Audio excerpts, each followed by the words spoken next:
Hello, everyone, and welcome back to Executive Encore, the video podcast dedicated to helping you create a life that you love and the life that you dreamt of while you were building your successful career. My name is Patricia Muir. I believe that women possess the inherent power to discover joy, cultivate self-trust, and achieve fulfillment throughout their Executive Encore journey. Today, we're discussing a topic that may seem simple, but it's actually profoundly complex, and that's your birthday. How do you feel when your special day approaches? Is it with joy and excitement, or a little bit of apprehension and dread?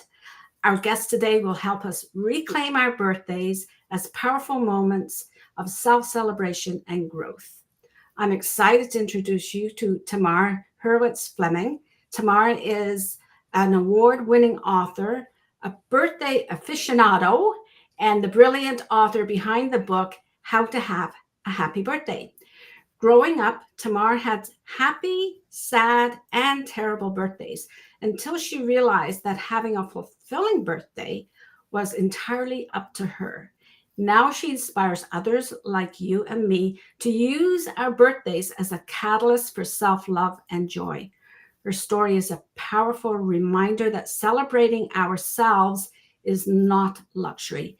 It's essential for our well-being and our success. Tamar, welcome to Executive Encore. I'm so happy to have you here today. Thank you, Patricia. I'm delighted to be here. So we'll jump right into it because your story is so inspiring. I've read your book, and let's start with the big idea behind your book. Many of us see our birthdays as just another day, but you see them as something much, much more. Talk to us about the transformational power of our birthdays and how we can shift our mindset to see them as a tool for personal growth. Well, birthdays, if you think about it, the birthday acknowledges the day we were born. And the day we were born is the most important day of our life. I mean, next to death, our birthday is the most important day, right? It's the most spiritual day. It's the day we began this existence. I can think of nothing more personally sacred or important to acknowledge than our birthdays. And they're very personal holidays. Nobody should care more about your birthday than you. It's your own personal new year. And as such, it gives all of us a wonderful opportunity to press the pause button on the normal activity of our life, to put ourselves in the center of our life just one day a year. Ask ourselves, what would delight us? What can we do to raise our joy? And then to dive into that with a full heart. It is transformational when we celebrate our birthdays with intention. It is nurturing, it is healing, it can be a lot of fun, and it can also be very meaningful so that we look at the year ahead and ask ourselves, am I living the life I want to be living? Am I fulfilling my potential? Is there anything I want to change in the coming year to be more in alignment with the life I want to live? And whatever those answers are, those are for you. That's for you to look at and to take action on in the coming year if you so choose. But birthdays are wonderful, they're powerful, and they're worth celebrating. And it is a timestamp, right? Like there's other timestamps in the year that we share with other people, but this is our day. And therefore, for us to collect our thoughts, do some reflection, and like you were saying, is this how I want to continue living? Or is there something that I want to do in this year? Like actually, it's a great timestamp for setting another goal, right? Or setting some goals for ourselves. Yeah. And that's our birthday. That's right. It's your personal new year. And I really like looking at the year ahead and only the year ahead. This is not a 5-year plan or a 10-year plan.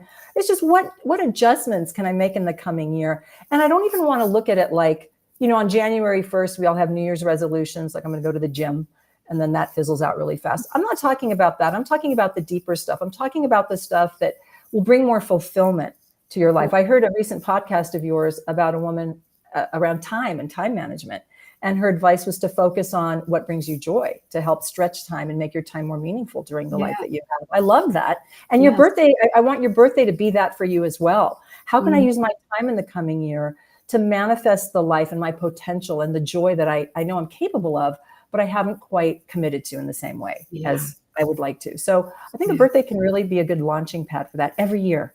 And that's such a beautiful way to look at it as well, because it turns a day from one that could be passive expectation to one that's active appreciation. So you're appreciating your life, and like you say, the more deeper aspects of life, rather than the tasks from month to month or the goals from year to year.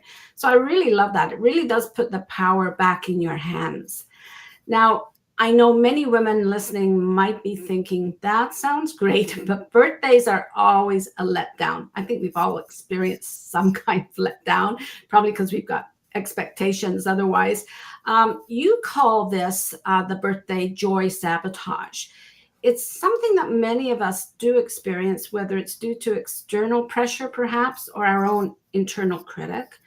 Tamar, how do you identify the blocks that are stealing our joy, and what would you say are the first steps to overcoming them? A lot of us have, I believe there's a spectrum. We're either birthday positive or birthday avoidant or somewhere in between, and we all exist somewhere on that spectrum. And for those of us that feel anxious when our birthday approaches, when we feel the birthday blues, when we don't want to put ourselves in the center of our day and don't feel like we deserve it, there are a lot of reasons for that. I think a lot of our birthday experiences, positive and negative, get shaped in childhood. You mentioned earlier that expectations that go unfulfilled can really make us feel badly on our birthdays. We wake up, it's our birthday, we're special, and people forget, or they don't treat us special. Or if we're kids, we get in trouble, or we get yelled at, or they forget. There's all sorts of stories that happen to us growing up that can make us feel very shut down to having any further hope about a happy birthday, because we didn't experience that. And as children in particular, we're very sensitive. We're like sea anemones that close up, right? When our sensitivity and our heart is wide open, and then something happens to shut us down, and we don't want to deal with that pain anymore. So expectations are a cause of the birthday blues. We expect other people to shower us with love and excitement and attention. And yet many of them don't even know it's our birthday because we didn't tell them, but we were testing them to see if they remembered.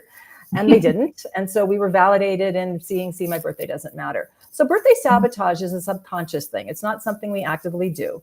But there are many reasons why we don't like our birthday. I talked about some, but also as women, a lot of us as we hit middle age don't like getting older. We don't want to acknowledge that there's an extra candle on the cake. Society puts a lot of pressure on women, and now men as well, about, for us to be valid and valuable and visible, we need to be youthful. And I don't buy that. I'm 59 and a half. I'm turning 60 in January. I'm looking forward to it. I understand it's a big number. I understand I'm entering the decade of my senior years. There's less time ahead of me, but there's nothing to be ashamed of as I age. And I refuse to buy that social narrative. And so for any of your listeners that have bought into that, I encourage you to challenge it and not replicate it, consciously or not, by thinking that because you're older, you're suddenly less valuable, visible, powerful, and necessary in society. Our elders are extremely necessary. And it's up to us, though, to empower ourselves as we age with the wisdom and life experience that we can then share with others. So one of the ways that we sabotage our birthday is we ignore it. We don't tell people about it, and we don't plan for it. So let's say you think you love your birthdays, kind of, but then you wake up and you don't have plans. How can you really have a happy birthday if you wanted to spend it with your friends and they're suddenly not available for you? Or if you wanted to get a massage and it's all booked, or if you wanted to go to a restaurant, and there's no reservations. You need to plan for your birthday as if it's a major holiday, right? You wouldn't wake up on Thanksgiving and say, okay, what's for dinner and who's coming? You plan for it. It's the same with your birthdays. So those are some ways that we can get in our own way. Another thing we do subconsciously to sabotage our birthday joy is as the days approach, we start to feel some birthday anxiety kick in, some birthday blues. Don't know what's going on here. We're ready to have a happy birthday, we think. And then we pick a fight with someone close to us. Yeah, we do that. It's amazing. We get, our thin is extra, our skin is extra thin.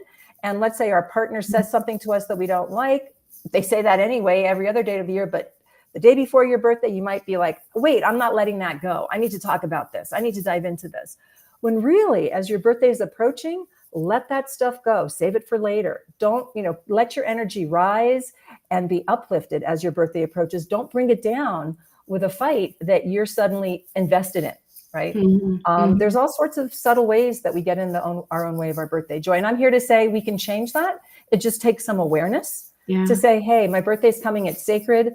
Let's, this past year, my birthday's in January, and my husband wanted to start talking about taxes the day before my birthday. Not a big deal. It's not a fraught issue, but it was boring. And I said, hey, I'm ready to put together my birthday altar the day before my birthday. Let's shelve that conversation for a few days. But I had to be aware of that versus suddenly be talking about taxes, right? The day before my birthday. Yeah. So I love that. It's about being intentional about you Yes. defining what your happy birthday means to you.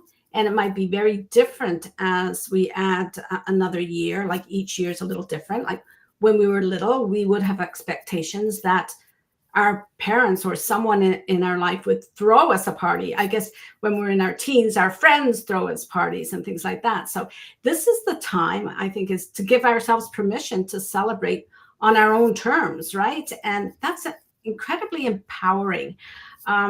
I recall the joy of my birthdays when I planned what I call Patricia's Day Out. And these are my birthday events. And I would travel on public transit to Toronto, like I live outside of Toronto, to visit the big department stores that I used to visit with my friends as a teenager. So I didn't need to buy anything, but I can tell you just the experience of coming down the escalator sometimes into the perfume department would bring back such wonderful memories for me. So that's my way of celebrating. So it won't be any surprise to my audience to know that I also use my birthday to visit the art gallery or the museum where I can take in the history without being rushed by someone else. So I do it entirely on my own.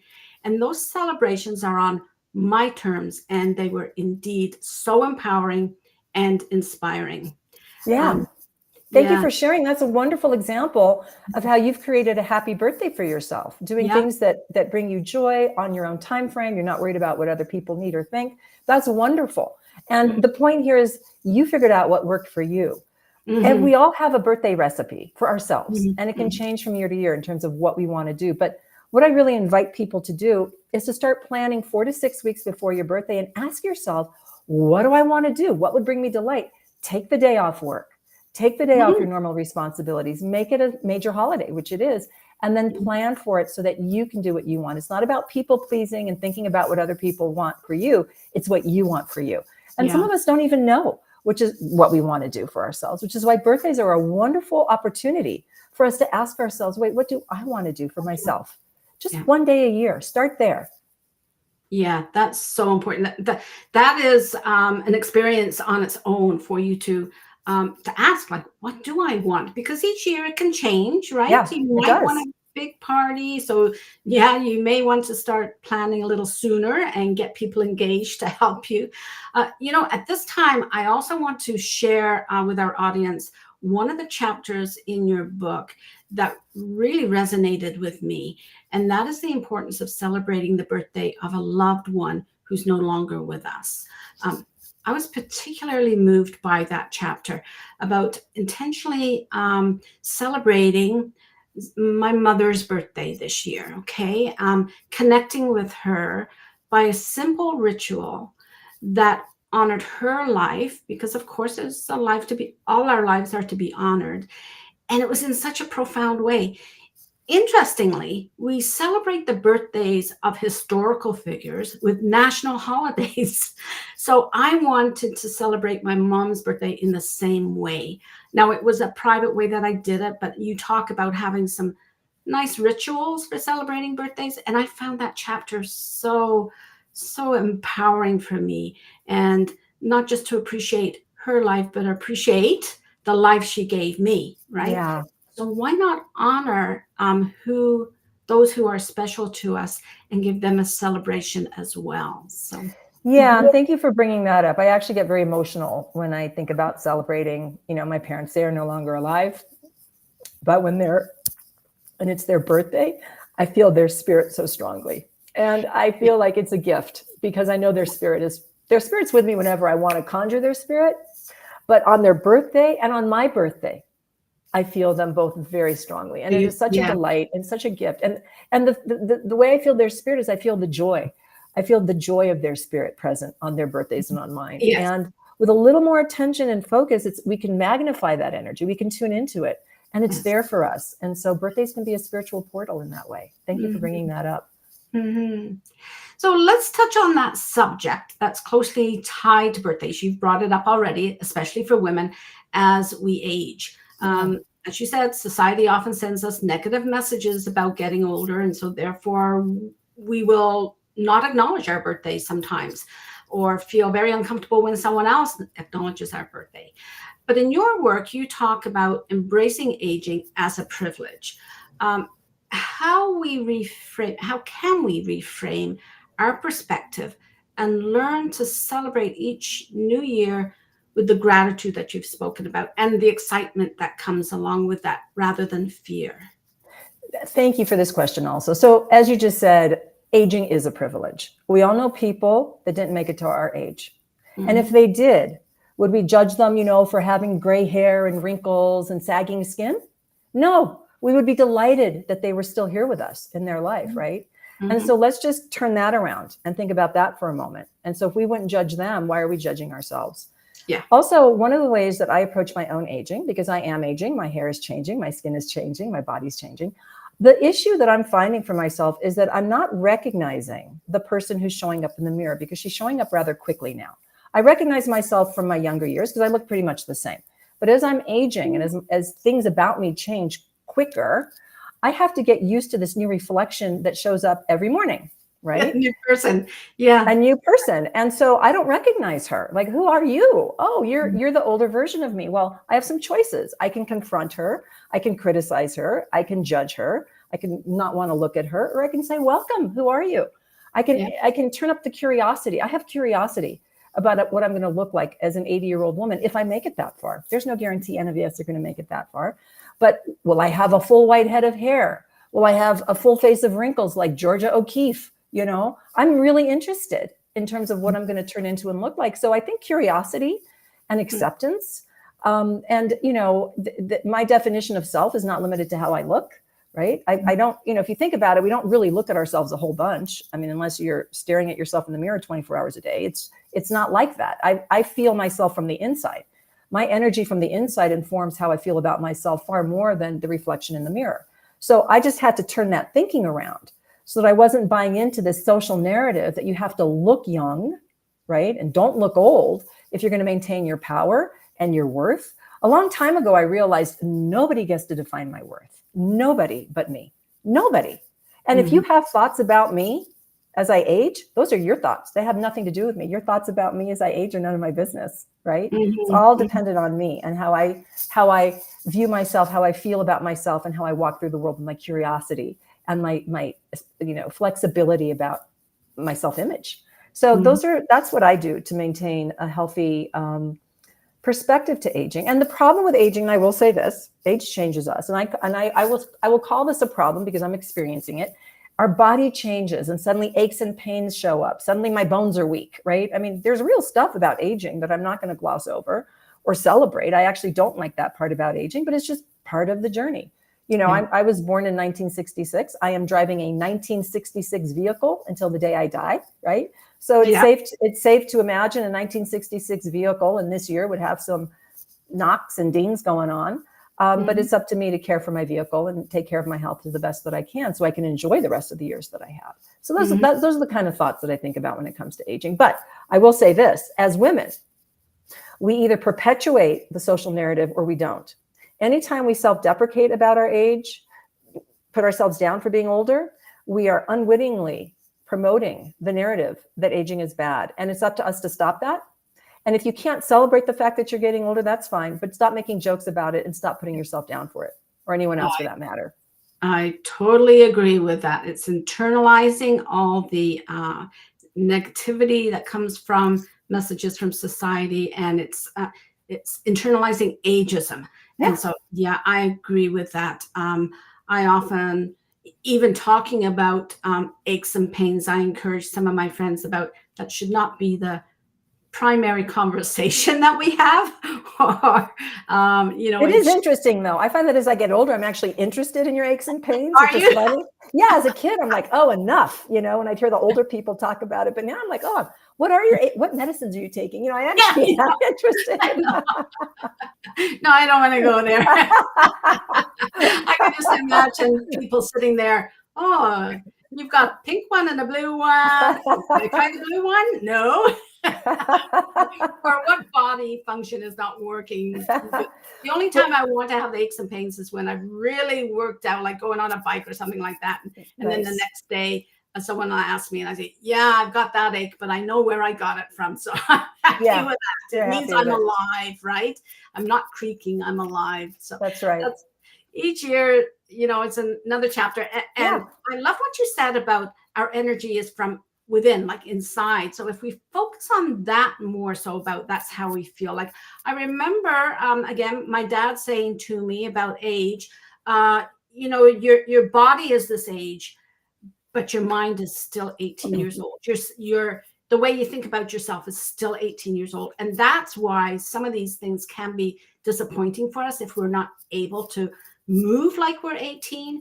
But yeah, we stay young at heart and young in our brain. And how we think about ourselves, it comes from within, not from outside. Yeah. And can I say something to that? I actually don't feel like I'm 18, and I thank God I don't want it. You get inside my 18-year-old brain, very different than my 59-and-a-half-year-old brain. So I just want to acknowledge again that even when we say something like that, we're unwittingly implying that having that younger mindset is the ideal mindset, right? Yes. When actually, for me, the wisdom that I have, the perceptions that I have, the self-confidence that I have at 59-and-a-half, so much nicer and more comfortable and more evolved than when I was 18 or 39. So, young at heart, to me, when I hear that, it means, do you still have vitality for living, whatever age you are? Do you still have joy and curiosity about the world? Or have you just given up and phoned it in and just buried yourself and lost yourself? That can happen at any age, right? We know people in their 30s that were like that. So to me, that term, I'm old at heart, right? And this is what it looks like as a 59-and-a-half-year-old woman. This is what this energy and this vitality looks like. It's up to me to generate my own energy and my own curiosity to make my life interesting. That's completely for me. And so those are the decisions that I make as I age. And I also want to say that, when I hear the term, I'm starting to feel invisible, and yes, that happens. I'm actually very invisible to the 20s and 20 somethings and 30 somethings because I'm no longer their age group. I am not invisible to my peer group. They are visible to me and I'm visible to them. So I want to suggest to everybody out there that your peer group is who you are aging with, and you are very alert and visible to each other. And I like that. I like aging with my peer group. I like that. Yeah, that's a good way to look at it. We don't need to be visible to all the generations the way we have been in the past. We can be visible within our own generation and also reflect that back to them, make them visible in our lives as well, rather than isolate them or isolate ourselves. Yeah. Wow, this has been quite a transformation in conversation. You've given us an optimistic approach, that's for sure, to celebrating birthdays. And as I mentioned before, it's like a timestamp for reflection and the beginning of a new chapter. I'd like to recap some of the key takeaways from today. And one is that our birthdays can be a powerful tool for transformation. It can give us the little bit of a kick up our heels a little bit, right? We can overcome joy sabotage by setting our own rules and expectations for the celebration. And we can embrace aging as an absolute privilege that it is.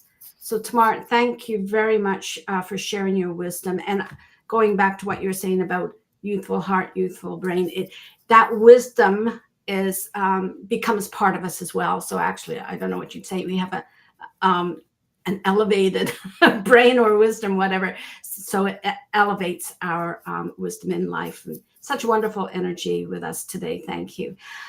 Tamar, could you share with the audience a moment of profound wisdom for yourself when you recognized that you were ready to remaster your life and work intentionally? Yeah. I was 52 years old, and I spent the last 2 weeks of my best friend's life with him. He was my cousin. He was 68. He died of pancreatic cancer. He died way too soon, in my opinion. And his death was an incredible gift to be a part of, but also not just that I got to be present with him at such a powerful transformative moment of his life, But that what it gave for me after he died is I realized, oh, I get this. Life is finite. We die. And it made me take stock of the life I was living at that time. I had the perfect job in the perfect apartment in the perfect city, and yet it all felt stagnant to me. And that was the moment where I decided to take a giant leap off a cliff into the future that I didn't know what it would be, but I knew I needed to leave what I had and jump into something new. But because he had just died, I knew that I wasn't going to fall off the cliff, that I was going to soar. I could feel that so strongly because I understood I could. That was the gift he gave me for witnessing his death, was realizing like, oh, death happens. It's real. And when you walk someone to the end of their life and you let them go, it's transformative. And for me, I took that as a magic power that then gave me the courage to change my life in a massive way. It all worked, I'm happy to say. And since that point, my book was written. And here I am in this new chapter of my life, because I realized that though I had a great life, it wasn't great for me anymore because it felt stagnant and I wasn't growing anymore. So that's what I can point to. That was 7.5, 8 years ago. Yeah. That's great. So this is a good time for you to share with our listeners how they can connect with you if they are ready to transform their birthday and enjoy their birthdays on their terms and embrace the aging and the transitions. Where can they connect with you? So you can find me at howtohaveahappybirthday.com. And if you go to that website, you can find out, my book's available on Amazon. I also have a workbook. My book's available actually wherever books are sold. I have an audiobook. I have an ebook, hardback, paperback. I'm also a birthday coach. So if anybody wants help about a month before their birthday, sort of diving into what some of their birthday issues are and what birthday planning they might want help with, let's work together. And then a week after your birthday, let's get back on the phone and talk about what worked, what didn't, so that you're ready for the next year.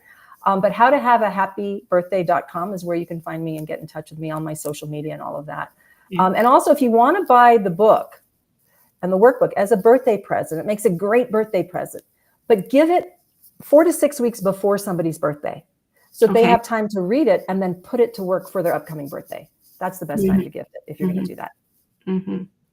And for those listeners who are watching on YouTube, you'll see in the ticker that there's information on how to connect with Tamar, and it will be in the show notes as well for the podcast and the video.